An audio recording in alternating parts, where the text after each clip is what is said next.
আসসালামু আলাইকুম। আজকে আমরা দেখব হচ্ছে অ্যাপেন্ড কি। মাইক্রোসফট পাওয়ার কোয়ারিতে দুইটা শব্দ আছে, একটি হচ্ছে অ্যাপেন্ড আর একটা হচ্ছে মার্জ। আজকে আমরা হচ্ছে অ্যাপেন্ড কি এই এই বিষয়টা আমরা জানবো। অ্যাপেন্ড হচ্ছে কোনো কিছুর সাথে নতুন কিছু যোগ করা বা পিছনে যোগ করা। এক্সেলে বা পাওয়ার কোয়ারিতে দুই বা একাধিক টেবিল বা ডাটা একসাথে নিচে যোগ করাকে অ্যাপেন্ড বলা হয়। অর্থাৎ রো ওয়াইজ যোগ করবে। এখানে দেখতে পাচ্ছেন যে আমাদের একটা টেবিল, এখানে আরেকটা টেবিল। এই ২ টা টেবিলে লক্ষ্য রাখেন হুবহু একই ডাটা রয়েছে, একই কলম রয়েছে। আমাদের যদি কলমের ভিন্নতা থাকে তাহলে আমরা অ্যাপেন্ড করতে পারবো না। অর্থাৎ ২ টাকে একসাথে নিচে আনতে পারবো না, যোগ করতে পারবো না। অর্থাৎ অ্যাপেন্ড হচ্ছে আমরা এই কলমটি আর এই কলমটি একসাথে নিয়ে আসবো। দেখতে পাচ্ছেন যে এখান থেকে আমি কন্ট্রোল সি করে এখানে কন্ট্রোল ভি পেস্ট করলাম। অনুরূপভাবে এই ডাটাগুলোকে কন্ট্রোল সি করে এখানে ভি করলাম, মানে পেস্ট করলাম। এটাকেই বলা হয় অ্যাপেন্ড। এটাই হচ্ছে অ্যাপেন্ডের কাজ। অর্থাৎ রো ওয়াইজ যোগ করবে ডাটাগুলোকে। এই যে রো ওয়াইজ যোগ করবে, এই কলম ওয়াইজ যোগ করবে না। অনুরূপভাবে এখানে দেখতে পাচ্ছেন যে আমাদের চারটা রয়েছে, চারটা কলম রয়েছে, এখানেও চারটা কলম। এখানে যদি আমাদের টেবিল টুতে যদি আরেকটা কলম আমি বৃদ্ধি করি, একটা হচ্ছে ফি। এখানে আমি কিছু ডাটা নিয়ে নিই। র্যান্ড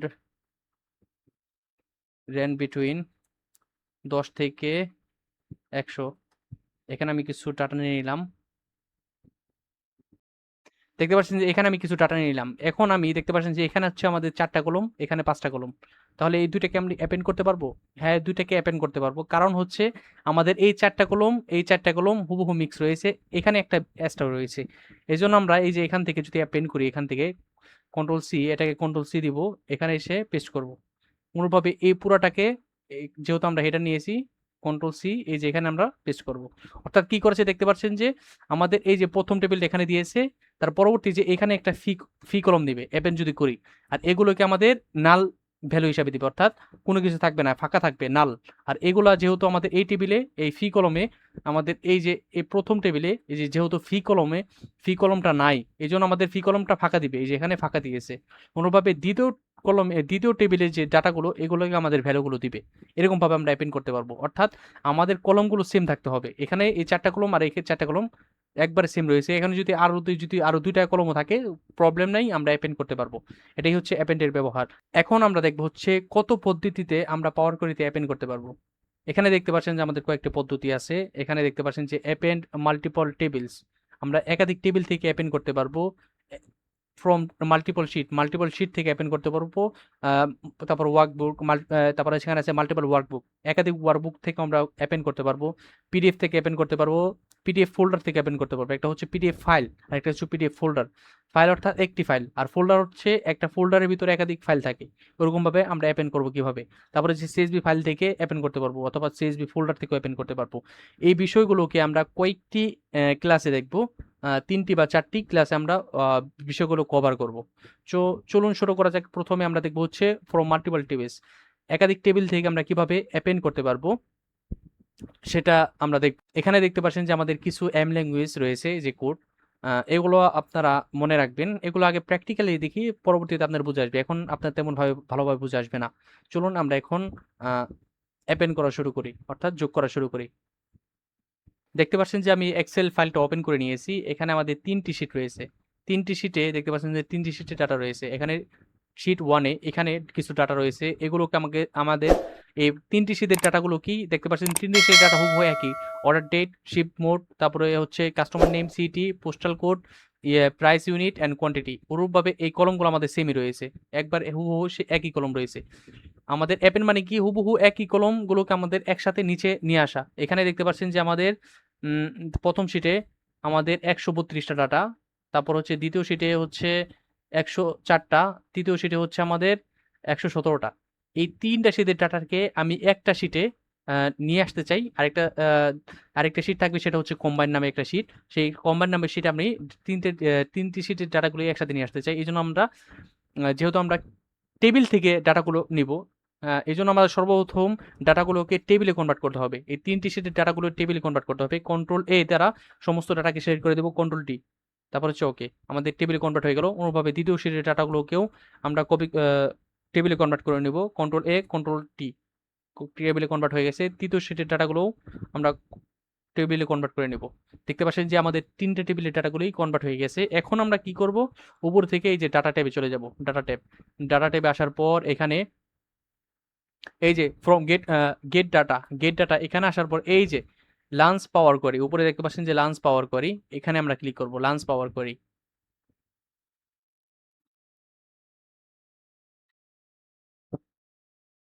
এখানে ক্লিক করার পরে দেখতে পাচ্ছেন যে আমাদের এই যে পাওয়ার কোয়ারি একটা পাওয়ার কোয়ারি ওপেন হয়ে গেছে। এখান থেকে আমরা কি করব, এই যে নিউ সোর্সেস, এই যে এখান দিয়ে নিউ সোর্সেস, এখানে আমরা ক্লিক করব। নিউ সোর্সেস থেকে যে অদার্স সোর্সেস, অদার সোর্সের আসে যে গেট ব্ল্যাঙ্ক কোয়ারি, আমরা নতুন একটা ব্ল্যাঙ্ক করে নিয়ে নিব। আমাদের ব্ল্যাঙ্ক করি, এখানে কোনো কিছুই নাই, অর্থাৎ ব্ল্যাঙ্ক করে নিয়ে নিয়েছি। এখানে আমরা কি করব, টাইপ করব হচ্ছে এক্সেল ডট কারেন্ট ওয়ার্কবুক। আবার দেখাচ্ছি, এখানে টাইপ করবেন হচ্ছে এক্সেল, ইটা বড় হতে হবে, এক্সেল এক্সেল ডট কারেন্ট, সিটা বড় হাতের, কারেন্ট ওয়ার্কবুক। এখানে দেখতে পাচ্ছেন যে আমাদের এক্সেলটা দুইবার আসছে, প্রথমটাকে আমি ডিলিট করে দেবো। এই যে এক্সেলটা, এটা লেখার সময় এম ল্যাঙ্গুয়েজ লেখার সময় অনেক সময় এরকম ভাবে চলে আসে। এখানে আবার লক্ষ্য করেন আমাদের ইটা বড় হাতের, ইটা বড় হাতের, তারপর হচ্ছে সিটা বড় হাতের, ডাব্লুটা বড় হাতের, এক্সেল ডট কারেন্ট ওয়ার্কবুক, তারপর হচ্ছে প্যারেন্থেসিস। এখন ইন্টার দেওয়ার পরে দেখতে পাচ্ছেন যে আমাদের এখানে দুইটা কলম আসছে, একটা হচ্ছে কন্টেন্ট আর একটা হচ্ছে নেম। এখানে উপর দেখতে পাচ্ছেন যে কন্টেন্টের উপরে এই চিহ্নটা, এই চিহ্নটা মানে কি, আমাদের এই চিহ্নের ভিতরে ডাটাগুলো রয়েছে। এখন আমি টেবিল 1 থেকে এই কলমটা চাচ্ছি না, আমি এখান থেকে রাইট ক্লিক করে রিমুভ করে দিতে পারবো। রিমুভ করে দিলাম। এখানে কি করব, আমরা এই যে উপরে যে আমাদের এই চিহ্নটা, এই চিহ্নটার উপর আমরা ক্লিক করব।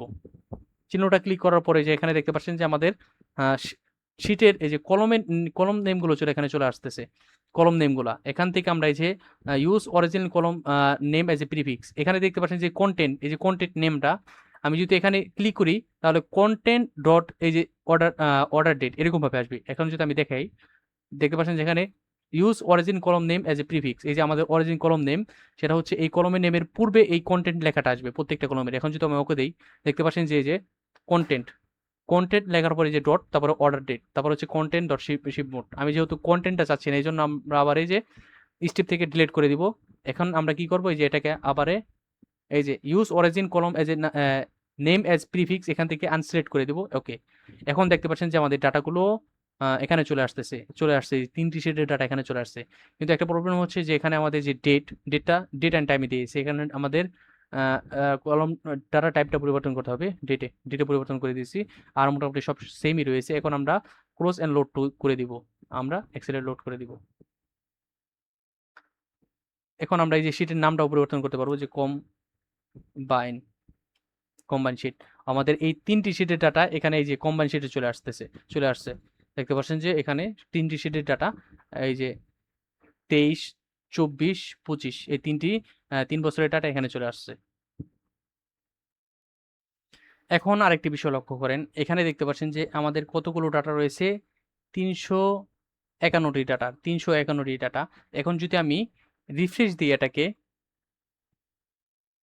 এটা ডাবল হয়ে যাবে। দেখতে পাচ্ছেন যে 701টি ডাটা রয়েছে, রো ডাটা। অনুরূপভাবে আবার যদি রিফ্রেশ দেই, 1051। এটা কি জন্য হয়, আমাদের ডাটা হচ্ছে 331টি ডাটা চাই, এজন্য যেন ডাবল না হয়, আমি রিফ্রেশ করার পরে যেন ডাবল না হয়, এই 3টি সিটের ডাটা এখানে চলে আসে। এজন্য আমরা কি করব, এখানে ডাবল ক্লিক করব, আমাদের পাওয়ার কোয়েরি ওপেন হবে। এখান থেকে আসার পরে এই যে আমাদের এই যে স্টেপ অ্যাপ্লাইড স্টেপ, এখানে আমরা কি করব, সোর্সে যাব।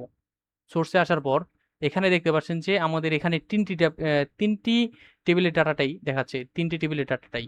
এখন আমি যদি এখান থেকে যে রিফ্রেশ অল, উপর থেকে হোম ট্যাবের ভিতরে রিফ্রেশ অল, এখানে যদি আমি ক্লিক করি, আমাদের দেখতে পাচ্ছেন যে আরেকটি আমাদের টেবিল ওপেন হয়েছে, সেটা হচ্ছে কোয়ারি ওয়ান। এটাকে আমরা কোয়ারি 1কে আনসিলেক্ট করে দিব।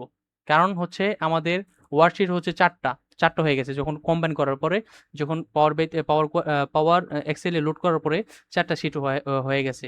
যেহেতু 4টা শিটে 331টি ডাটা আছে, এই জন্য ওটাকে যতবার আমি রিফ্রেশ দেবো ওটাকে আবার ধরে নিবে, যতবারই আমি ওটাকে ধরবো ওটাকে অর্থাৎ ডাবল করে দিবে। এই জন্য হচ্ছে আমরা 3টি শীটের ডাটা চাই, বাকি যে শীটগুলো রয়েছে তার ডাটাগুলো আমরা চাই না।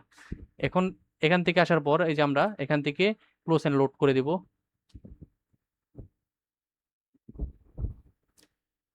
ক্লোজ অ্যান্ড লোড করার পরে যেখানে দেখতে পাচ্ছেন 350টি ডাটা, এখন যদি আমি রিফ্রেশ দিই তাহলে আর ডাটাগুলো বাড়বে না, হুবহু এই যে সেম ডাটাগুলোই রয়েছে। সো এটাই হচ্ছে আমাদের append data from multiple tables. এরপর আমরা দেখবো হচ্ছে append data from multiple worksheet. এখন আমরা দেখবো হচ্ছে append data from multiple sheet, append data from multiple sheet, append data from multiple sheet। আমরা এই জিনিসটা দেখবো এখন। আমি আপনাদেরকে ফাইলটা দেখাচ্ছি। এখানে দেখতে পাচ্ছেন যে আমাদের ফাইলটা 2014, 15, 16, 17 এই 4টা শিটের ডাটা। আমি 4টা শিটের ডাটাকে একসাথে আরেকটি ফাইলে নিয়ে আসতে চাই। 4টা শিটের ডাটাকে এখানে দেখতে পাচ্ছেন যে আমাদের ডাটাগুলো হুবহু সেমই আছে। দেখতে পাচ্ছেন অর্ডার আইডি, অর্ডার ডেট, এরকমভাবে আমাদের কলমগুলো সেমই, 17, 16, 15 সব কলমগুলো সেমই। এই ডাটাগুলো কিভাবে আমি অ্যাপেন্ড করব চলুন আমরা এখন দেখি। এই জন্য আমরা কি করব, নতুন একটি ওয়ার্কবুক নিয়ে নিব। নতুন একটি ওয়ার্কবুক নেওয়ার পরে যে ডাটা ট্যাবে আসবো, ডাটা ট্যাবে আসার পরে গেট ডাটা থেকে ফ্রম ফাইলস থেকে ফ্রম এক্সেল ওয়ার্কবুক, যেহেতু আমাদের এক্সেল ফাইল রয়েছে এখানে ক্লিক করব। তারপরে রয়েছে যে আমাদের 4 year sales data of super store, এই ফাইলটা আপনাদের দিয়ে দিব, আপনারা প্র্যাকটিস করতে পারবেন। এখান থেকে আমরা এই ফাইলটা সিলেক্ট করে দিব, তারপর ইম্পোর্ট। ইম্পোর্টে আসার পর এখানে দেখতে পাচ্ছেন যে সিলেক্ট মাল্টিপল আইটেমস। আমি এই যেহেতু আমি 4টা শিটের ডাটাগুলোকে অ্যাপেন্ড করতে চাই, 4টা শিটের ডাটাকে একসাথে নিয়ে নেব সিলেক্ট করে। এখানে 4টা সিলেক্ট করার পরে যে এখান থেকে আমরা ট্রান্সফর্মে দেবো, ট্রান্সফর্ম ডাটাতে দেওয়ার পর আমাদের পাওয়ার কোয়েরি ওপেন হবে। এখানে পাওয়ার কোয়েরি ওপেন হয়েছে। এখানে আসার পর এই যে উপরে দেখতে পাচ্ছেন যে এই যে উপরে হোম ট্যাবের ভিতরে হচ্ছে অ্যাপেন্ড কোয়ারিজ। অ্যাপেন্ড কোয়ারিজ এর ভিতরে নতুন দুইটা বিষয় রয়েছে, একটা অ্যাপেন্ড কোয়ারিজ আর একটা হচ্ছে append queries as a new.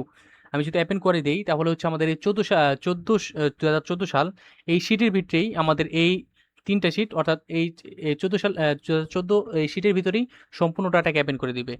আমি যদি চাই, আমি চাই যে অ্যাপেন্ড করে এজ এ নিউ, অর্থাৎ অ্যাপেন্ড করে যদি নিউ দিই তাহলে আরেকটি শিট ওপেন করবে। ওই শিটের ভিত্তিতে আমাদের এই 4 ইয়ার সেলস ডাটাগুলো আমাদের এখানে দেখাবে। এজন্য আমি হচ্ছে append queries as a new এখানে ক্লিক করব। ক্লিক করার পর এখানে দেখতে পাচ্ছেন যে 2 টেবিলস, আমাদের যেহেতু 4টা টেবিল রয়েছে, 4টা শিটের ডাটা, এই জন্য আমরা কি করব 3 অর মোর টেবিলস। এখানে আসার পরে যে আমাদের ছোটটা আগে থেকে সিলেক্ট রয়েছে, এখান থেকে আমরা 15টা সিলেক্ট করব। সিলেক্ট করার পর এখান থেকে অ্যাড করব। তারপর হচ্ছে 16 অ্যাড, 17 অ্যাড করব। এখান থেকে আমরা যে দেখতে পাচ্ছেন যে এই সিট 17কে সিলেক্ট করার পরে এখানে দেখতে পাচ্ছেন যে এই যে মুভ আপ, তারপর হচ্ছে মুভ ডাউন, এরকম ভাবে মুভ আপ মুভ ডাউন করতে পারবো আমরা। মুভ আপ দেখতে পাচ্ছেন যে 17 সিট আগে, এরকম ভাবে আমরা সিকুয়েন্সে যেরকম আগে 14, 15, 16, 17 এরকম ভাবে আমরা করতে পারবো। এখান থেকে আমরা যদি ওকে দেই, এই যে দেখতে পাচ্ছেন যে আমাদের ডাটাগুলো অ্যাপেন্ড হয়ে গেছে। এখানে হচ্ছে combine data, all sales data. এখন যদি আমি এটাকে লোড দেই, লোড ক্লোজ অ্যান্ড লোড, দেওয়ার পরে দেখতে পাচ্ছেন যে আমাদের এখানে এই যে কম্বাইন অল সিল ডাটা, এখানে আমাদের 4টি এই যে 2014, এই যে দেখো 2014, তারপরে হচ্ছে এই 14, 15, 16, 17 আমাদের 4 শিটের ডাটাকে এখানে ওপেন করে দিয়েছে। এটি হচ্ছে অ্যাপেন্ড।